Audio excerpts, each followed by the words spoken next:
Dear student, operation research का एक और कंसेप्ट है सीक्वेंसिंग प्रॉब्लम। उसका एक एग्जांपल सॉल्व करते हैं। क्वेश्चन गिवन है, solve the following sequence problem using Johnson's algorithm to find out the total running time और elapsed time and total idle time. देखें, आपके पास दो मशीन्स हैं, मशीन 1, मशीन 2, और 5 जॉब्स हैं आपके पास, A, B, C, D and E। उनका number आपको गिवन है कि कितने आवर्स में इन मशीन्स ने ये स्पेसिफिक जॉब्स कंप्लीट करनी है। जॉब ए अगर मशीन 1 पर एग्जीक्यूट होगा तो उसको 4 घंटे चाहिए कंप्लीट करने के लिए। अगर वही जॉब ए मशीन 2 पर एग्जीक्यूट होगा तो उसको 2 घंटे रिक्वायर्ड है कंप्लीशन के लिए। जॉब बी अगर मशीन 1 पर एग्जीक्यूट होगा तो उसको कंप्लीशन के लिए 3 घंटे चाहिए, और वही जॉब भी अगर मशीन 2 पर एग्जीक्यूट होगा तो उसको 9 आवर्स चाहिए कंप्लीट होने के लिए। तो अब हमने वो सीक्वेंस बताना है कि हमने इन जॉब्स को कौन से सीक्वेंस से इन मशीन्स को देना है ताकि हम मिनिमम नंबर ऑफ़ आवर्स में इन 5 जॉब्स को कंप्लीट करा सकें। तो हमने जॉनसन्स एल्गोरिथम फॉलो करना है।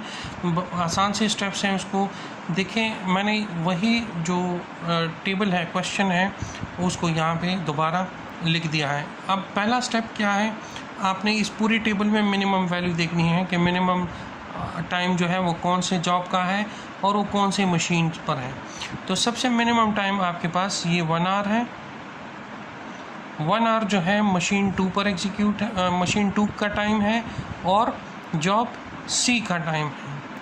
तो जब भी मशीन 2 का टाइम होगा तो हमने इस ब्लैंक अरे में जितने नंबर ऑफ़ जॉब्स हैं 1, 2, 3, 4 एंड 5 हमने उतने ही यहाँ पे बॉक्सेस बनाए हैं। ठीक है। अगर जॉब 2 से कोई सेलेक्ट होगा तो वो इस अरे का राइट साइड पे आएगा, और अगर मशीन 1 से कोई वैल्यू सेलेक्ट होगी तो वो यहाँ लेफ़्ट साइड पर आएगी।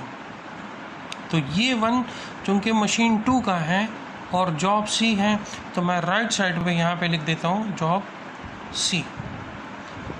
ये सी जो है ये हमने एलोकेट कर दिया। जो रिमेनिंग है उसमें से मिनिमम कौन सा है, उसमें से मिनिमम है 2। ये भी मशीन 2 का है और जॉब ए है तो ये भी राइट साइड पर आएगा, जॉब ए। इसी तरह ये भी एलोकेट हो गया। अब नेक्स्ट जो रिमेनिंग है उसमें 3 मिनिमम है तो मैं इस 3 को सेलेक्ट कर देता हूँ।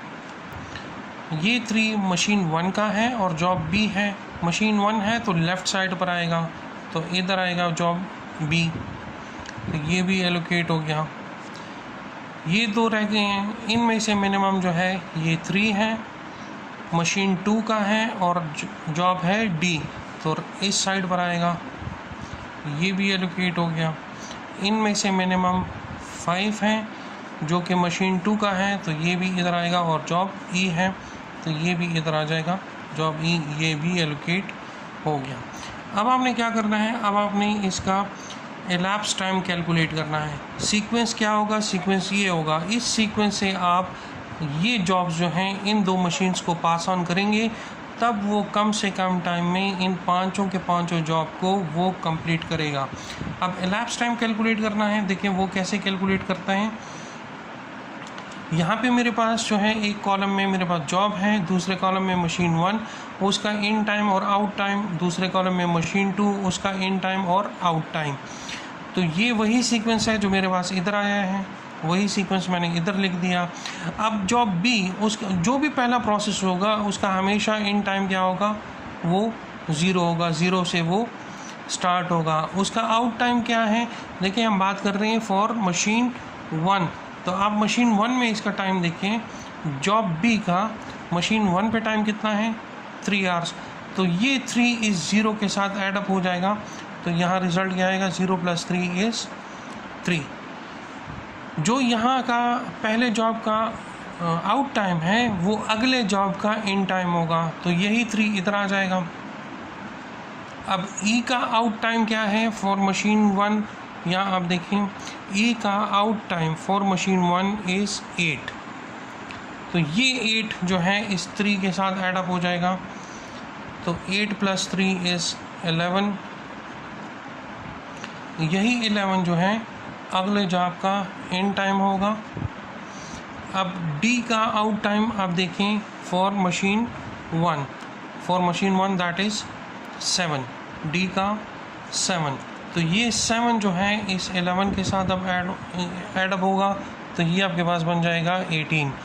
ये 18 नेक्स्ट प्रोसेस का इन टाइम, और अब ए का आपने इन टाइम आउट टाइम मालूम करना है। तो देखिए ए का मशीन 1 का टाइम कितना है 4, तो ये 4 जो है अब इस 18 के साथ ऐड अप होगा, तो ये आ जाएगा 22 अगले जॉब का इन टाइम। और अब सी का आप टाइम देख लें फॉर मशीन 1 इज़ 5, तो ये 5 जो है इस 22 के साथ ऐड होगा और ये आ जाएगा 27। अब हमने मशीन 2 का अब कैलकुलेट करना है, तो ज़ाहिर बात है एक प्रोसेस जब मशीन 1 पर अपनी एग्जीक्यूशन कंप्लीट करेगा उसके बाद वो मशीन 2 पर एग्जीक्यूशन स्टार्ट करेगा। तो जॉब बी अपना मशीन 1 पर अपनी एग्जीक्यूशन 3 घंटे में कंप्लीट करेगा, तो उस 3 घंटे के बाद मतलब वही 3 घंटे मशीन 2 का इन टाइम हो जाएगा। अब आप देखें इस टेबल में बी का आपके पास मशीन 2 पर टाइम कितना है 9, तो ये 9 इस 3 के साथ अब ऐड होगा, तो 9 + 3 इज़ 12। यहाँ पर अब आपने एक चीज़ देखना है, इस 12 में और इस 11 में जो मैक्सिमम होगा वो यहाँ पर आएगा। तो अब 11 और 12 में से ये 12 मैक्सिमम है, तो यहाँ पे 12 आएगा। अब ई का आउट टाइम ऑन मशीन 2, तो आप देखिए ई का आउट टाइम ऑन मशीन 2 कितना है 5, तो ये 5 इस 12 के साथ ऐड अप होगा और ये आ जाएगा 17। अब देखें 17 और 18 इसमें से 18 मैक्सिमम है, तो यहाँ पे 18 इन टाइम होगा। जॉब डी का आप देखें मशीन 2 का कितना टाइम है 3, तो ये 3 जो है इस 18 के साथ ऐड अप होगा और ये बन जाएगा 21 और 22 में से मैक्सिमम 22 है, तो हम 22 को इसका अगले प्रोसेस का इन टाइम लिखेंगे। अब ए का देखिए मशीन 2 पे कितना टाइम है 2 आवर्स, तो ये 2 आवर्स जो हैं इस 22 के साथ ऐड अप होगा और ये हो जाएगा 24।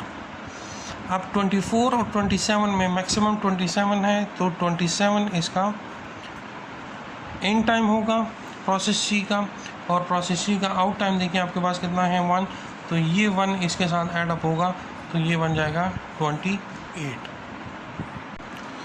अब आपने टोटल एलैप्स टाइम मालूम करना है। जो आखिरी ये वैल्यू आपके पास आ रही है ये आपके पास टोटल एलैप्स टाइम है।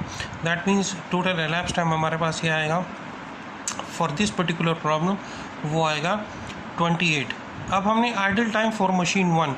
अब आइडल टाइम क्या है, वो टाइम जिस पे मशीन 1 ने कोई काम नहीं किया, कोई भी ऑपरेशन परफॉर्म नहीं किया, इसने वेट किया है, इंतज़ार किया है, तो हम उसको कैलकुलेट करेंगे। देखिए कैसे कैलकुलेट करते हैं, यहाँ देखिए 0 से स्टार्ट हुआ, 3 पे एंड हुआ, अगला 3 से स्टार्ट हुआ, 11 पे एंड हुआ, 11 पे स्टार्ट हुआ, 18 पे ख़त्म हो गया, 18 पे स्टार्ट हुआ, 22 पे, 22 से स्टार्ट हो गया 27 पे।